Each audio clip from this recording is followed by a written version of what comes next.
So hello guys, कैसे हैं आप सब। आई होप आप सब अच्छे होंगे एंड मैं भी अच्छा हूँ। सो गाइज, आज से हम लोग स्टार्ट करने जा रहे हैं बी फार्मा फोर्थ सेमेस्टर के इम्पॉर्टेंट क्वेश्चन की सीरीज़। इस इम्पॉर्टेंट क्वेश्चन की सीरीज़ में सबसे पहले हम लोग इंस्ट्रूमेंटल एनालिसिस सब्जेक्ट के लॉन्ग इम्पॉर्टेंट क्वेश्चन की सीरीज़ को इस वीडियो लेक्चर में डिस्कस करने वाले हैं। ठीक है। सो जो व्यूवर्स हमें पहले से देखते आ रहे हो तो उन सभी को पता होगा कि ई स्टडी फार्मेसी आपको प्रोवाइड करती है video lectures, okay, and hand written notes B pharma regarding और डी फार्मा रिगार्डिंग। मीन्स आपको फार्मेसी का कंटेंट यहाँ पे प्रोवाइड किया जाता है। साथ ही साथ जो नोटिफिकेशंस रहते हैं गवर्नमेंट वैकेंसीज़ के, उन सारी चीज़ों के लिए भी ये आपको चैनल प्रोवाइड करता है सारी ही इन्फॉर्मेशंस। ठीक है। तो अगर आपने अभी तक हमारे चैनल को सब्सक्राइब नहीं किया है तो आप कर सकते हैं। अगर आप बी फार्मा 7th सेमेस्टर के स्टूडेंट हैं तो आपके लिए बहुत ही ज़्यादा गोल्डन पीरियड है इसको सब्सक्राइब करना, क्योंकि इसमें हम लेके आ रहे हैं आपके इंपॉर्टेंट क्वेश्चन की सीरीज़। सारे ही सब्जेक्ट के इंपॉर्टेंट क्वेश्चंस आपको प्रोवाइड करेंगे और जैसे ही ये इंपॉर्टेंट क्वेश्चंस कंप्लीट हो जाते हैं तो इसके हम लोग सॉल्यूशन भी करना चालू कर देंगे। और सॉल्यूशन करते करते हम लोग आपको पीडीएफ फॉर्म में ये हैंड रिटन नोट्स भी प्रोवाइड करेंगे अपने टेलीग्राम चैनल में, तो वहाँ से आप इनको डाउनलोड भी कर पाएंगे और अच्छे से तैयारी कर पाएंगे। देखिए, अब बात करते हैं कि इनको हम कैसे आपको डिज़ाइन करते हैं। हम ये पहले भी करते आ रहे हैं। इसमें हम आपको लॉन्ग प्लस शॉर्ट क्वेश्चन की सीरीज़ प्रोवाइड करते हैं। ठीक है। ये जो लॉन्ग प्लस शॉर्ट क्वेश्चन की सीरीज़ होती है ये बहुत ही इंपॉर्टेंट होती है आपके लिए, चूँकि ये हम और हमारी टीम मिल के पीसीआई के सिलेबस को पहले से अच्छे से एनालाइज करते हैं। ठीक है। और उसके बाद उन सारी ही यूनिवर्सिटी के प्रीवियस ईयर के क्वेश्चंस पेपर से हम लोग क्वेश्चंस लेते हैं जो कि पीसीआई के सिलेबस को फॉलो करती हैं। ठीक है। तो इसलिए वो सारी ही यूनिवर्सिटी के लिए इंपॉर्टेंट क्वेश्चंस हैं जो कि पीसीआई के सिलेबस को फॉलो करती हैं। और साथ ही साथ अगर आप हमारे इस चैनल के ये इंपॉर्टेंट क्वेश्चंस पढ़ के जाते हैं तो हम लोग गारंटी से बोल सकते हैं कि 75 to 80% जो आपका पेपर होगा इन्हीं इंपॉर्टेंट क्वेश्चन से फंसेगा। लेकिन आपको कंडीशन ये है कि आपको long plus short question series दोनों को ही पढ़ के जाना पड़ेगा। ठीक है। पेपर तो इससे ज़्यादा भी फंस सकता है लेकिन इतना तो आएगा ही आएगा। ठीक है। तो चलिए स्टार्ट करते हैं।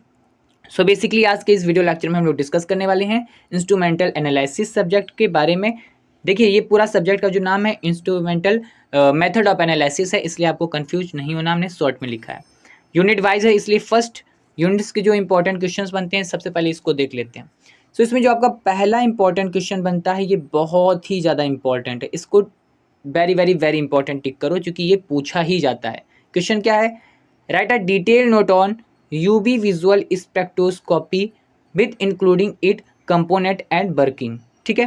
तो इसमें आपको यूवी विजुअल स्पेक्ट्रोस्कोपी के बारे में बताना है। ठीक है। और इसके कंपोनेंट्स यानी कि जो आपका पूरा इंस्ट्रूमेंट हो, सॉरी इंस्ट्रूमेंट क्या, हाँ ठीक है, जो आपका इंस्ट्रूमेंट है पूरा मशीनरी है उसके कंपोनेंट्स और इसकी वर्किंग के बारे में भी बताना है। ठीक है। इसमें हमने एक और में क्वेश्चन दे रखा है ये वाला, right a detail note of derivation and deviation of Bir Lambert's law with its limitation and application. ये भी क्वेश्चन बहुत ही ज़्यादा आपका इंपॉर्टेंट है। ठीक है। देखिए, ये हमने आपका क्वेश्चन दे रखा है कि write a short note on source of radiations. ठीक है। सो कुछ यूनिवर्सिटी में AKTU के हिसाब से तो ये बहुत ज़्यादा इंपॉर्टेंट नहीं है, लेकिन हाँ कुछ यूनिवर्सिटी के लिए इंपॉर्टेंट है, इसलिए मैंने इसको दे रखा है। ये 7 मार्क्स और 5 मार्क्स के हिसाब से इंपॉर्टेंट है। ठीक है। Next, enlist the various types of detectors with is used in the UV visual spectroscopy। So ये भी क्वेश्चन आपका बहुत ही ज़्यादा इंपॉर्टेंट है। Okay. Next one, explain the principle instrumentation and application of fluorimetry. ठीक है। सो ये क्वेश्चन आपका बहुत ही ज़्यादा इंपॉर्टेंट है, इसको भी आप इंपॉर्टेंट टिक कर लीजिए। Next question, right a short note on concept of singlet doublet and triplet electronic state. ठीक है। सो ये AKTU के हिसाब से इंपॉर्टेंट बहुत ज़्यादा नहीं है, हाँ लेकिन कभी कभी पूछ लेते हैं। अदर यूनिवर्सिटी के हिसाब से तो बहुत ही ज़्यादा इंपॉर्टेंट है, ये भी मैं आपको बताता चल रहा हूँ ताकि आप थोड़ा सा समझ पाएँ। Next question, right a short note on factor affecting fluorescence. So ये इंपॉर्टेंट है। ओके। नेक्स्ट, सेकेंड यूनिट की अगर बात करते हैं तो इसमें जो आपका फर्स्ट क्वेश्चन है बहुत बहुत बहुत इंपॉर्टेंट है। देखिए, जो भी मेरे यूनिट के फर्स्ट क्वेश्चन सेकंड क्वेश्चन रहते हैं वो आप समझ लेना बहुत ही ज़्यादा इंपॉर्टेंट है, तभी मैंने उसको ऊपर रखा है। ठीक है। सो क्वेश्चन क्या है? Right a detail note on IR spectroscopy, its principle application and instrumentation. Okay. And the next question is write a short note on FTIR instrumentation factor affecting and sample handling. ठीक है, तो ये भी question important है। ठीक है, लेकिन आपको FTIR का अगर आपको फुल फॉर्म आता है तो आप हमारे कमेंट बॉक्स में लिख सकते हैं और अपना नाम भी साथ में लिखें ताकि मैं समझ सकूं कि, और मैं अगली वीडियो में उसका नाम थोड़ा सा अनाउंस करूंगा किन बच्चों ने इसका जवाब दिया है। ठीक है, तो आप ये कर सकते हैं। सो अब इसमें जो आपका सेकंड क्वेश्चन है, this one, write the principle instrumentation and application of flame photometry. Okay, and next one, this one. Okay, describe the principal instrumentation and application of atomic absorption spectroscopy। ठीक है, सो ये भी इंपॉर्टेंट है आपके इक्वेटिव point of view से। ठीक है, next, right the principle instrumentation and application of न्यूफ्लो टर्बिडियोमेट्री। ठीक है, सो ये थोड़ा सा शॉर्ट नोट में पूछ लेते हैं, इक्वेटिव में कभी 2 मार्क्स में भी पूछ लेते हैं। ठीक है, अब अगर बात करते हैं अपने थर्ड यूनिट के इंपॉर्टेंट क्वेश्चन की, तो ये वाला तो आप सभी को पता है, बहुत ही ज़्यादा इंपॉर्टेंट है। ठीक है, क्वेश्चन क्या है, right a detail about principle methodology application merit demerit. देखिए, merit demerit means advantage and disadvantage of TLC। TLC means होता है thin layer chromatography. Okay, and after that we will discuss about the next question, this one, right a note on paper chromatography. So ये आपके इक्वेटिव point of view से 5 marks के हिसाब से important है, 7 marks के हिसाब से भी इंपॉर्टेंट है। ठीक है, अब हम बात करते हैं अपने नेक्स्ट क्वेश्चन की, this one, right a detail note on electrophoresis and right it's techniques, gel electrophoresis, okay, paper and capillary electrophoresis. Means आपको इसमें 3 टेक्निक हैं इलेक्ट्रोफोरोसिस की, जेल, पेपर एंड कैपिलरी। तो इन तीनों चीज़ों को आपको पढ़ के जाना है, क्योंकि इसमें कोई भी आपसे पूछी जा सकती है। ठीक है, जेल भी पूछी जा सकती है, पेपर और कैपिलरी। ये 5 मार्क्स के हिसाब से काफ़ी ज़्यादा इंपॉर्टेंट है। अब अगर बात करते हैं अपनी 4th यूनिट की, देखिए 4th यूनिट और 5th यूनिट इसलिए मैं इंपॉर्टेंट यहाँ और बोल रहा हूँ, देखिए फर्स्ट सेकंड तो बहुत ज़्यादा इंपॉर्टेंट है क्योंकि उससे क्वेश्चंस बहुत बनते हैं। ठीक है, लेकिन अगर मैं बात करूँ 4th और 5th यूनिट की, तो ये भी बहुत ही इंपॉर्टेंट है आपके long question point of view से, बिकॉज इसमें क्या है, 2-2 3-3 टॉपिक हैं।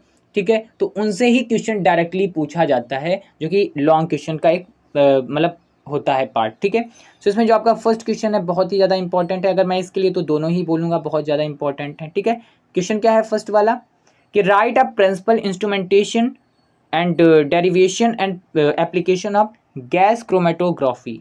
Okay, next one is write a detail note on HPLC। यहाँ भी आपको HPLC का अगर फुल फॉर्म आता है तो कमेंट में आप लिख सकते हैं। जो बच्चे इसको लिखेंगे तो मैं उनका नेक्स्ट वीडियो जो रहेगा, ठीक है, संडे को हम लाइव आया करेंगे, तो उसमें हम आपका नाम लिया करेंगे। ठीक है, हो सकेगा तो आपकी फ़ोटो भी दिखाने की कोशिश करेंगे। तो जो बच्चे इसका फुल फॉर्म जानते हैं तो वो लिख सकते हैं। नेक्स्ट यूनिट है हमारी फिफ्थ के इंपॉर्टेंट क्वेश्चंस को अगर हम देखते हैं तो फर्स्ट वाला जो क्वेश्चन है वो क्या है, right a detail note on ion exchange chromatography. ये भी इंपॉर्टेंट है क्योंकि इसमें 2 से 3 इसमें आपके टॉपिक हैं। ठीक है, next one, write the principle instrumentation and application of gel chromatography. ये भी आपका सेकेंड था। And next one, right a short note on affinity chromatography. तो ये 3 टॉपिक हैं आपके 5th यूनिट के, इसमें ये इंपॉर्टेंट है सारे ही। ठीक है, तो आई होप आपको ये वीडियो पसंद आया। अगर आपको अच्छा लगा वीडियो तो प्लीज़ चैनल को लाइक करिए, सब्सक्राइब करिए, और अगर आपको नोट्स की रिक्वायरमेंट है तो आप हमारे टेलीग्राम चैनल को ज्वाइन कर लेना। मैं आपको डिस्क्रिप्शन बॉक्स में उसकी लिंक प्रोवाइड कर दूंगा, और साथ ही साथ जो ये आपका PDF है लॉन्ग इंपॉर्टेंट क्वेश्चंस का, इसको भी हम वहाँ पे अपडेट कर देंगे, तो आप वहाँ से जाके इसको डाउनलोड कर पाएंगे और अच्छे से पढ़ पाएंगे। ठीक है, सो एक चीज़ देखिए, ये कंडीशन मैंने लिख रखी है आपको नोट्स की, कि आपको इसमें शॉर्ट क्वेश्चंस को भी पढ़ना रहेगा, अदरवाइज E-स्टडी फार्मेसी टीम है जो आपकी एग्जामिनेशन के लिए रिस्पॉन्सिबल नहीं होगी, क्योंकि इसमें क्या है, लॉन्ग प्लस शॉर्ट क्वेश्चन दोनों का ही कॉम्बिनेशन के हिसाब से हम आपको बता रहे हैं कि 75 to 85% क्वेश्चन जो है आपका इसी से फंसेगा। ठीक है, सो आई होप इस चीज़ को आप समझ पा रहे होंगे, कनेक्ट कर पा रहे होंगे मेरे से। ठीक है, तो अगर वीडियो अच्छा लगा तो लाइक सब्सक्राइब शेयर कर देना। आज का ये थोड़ा सा लेंदी हो गया है क्योंकि मैंने पहले से आपको थोड़ा सा इंट्रोडक्शन बताया था अपने चैनल का, सो इस वजह से नेक्स्ट बार से ऐसा कुछ भी नहीं होगा। ठीक है, so thanks for watching this video again. Okay, मिलते हैं नेक्स्ट वीडियो में, तब तक के लिए आप सभी को बहुत सारी विशेष। Okay, bye.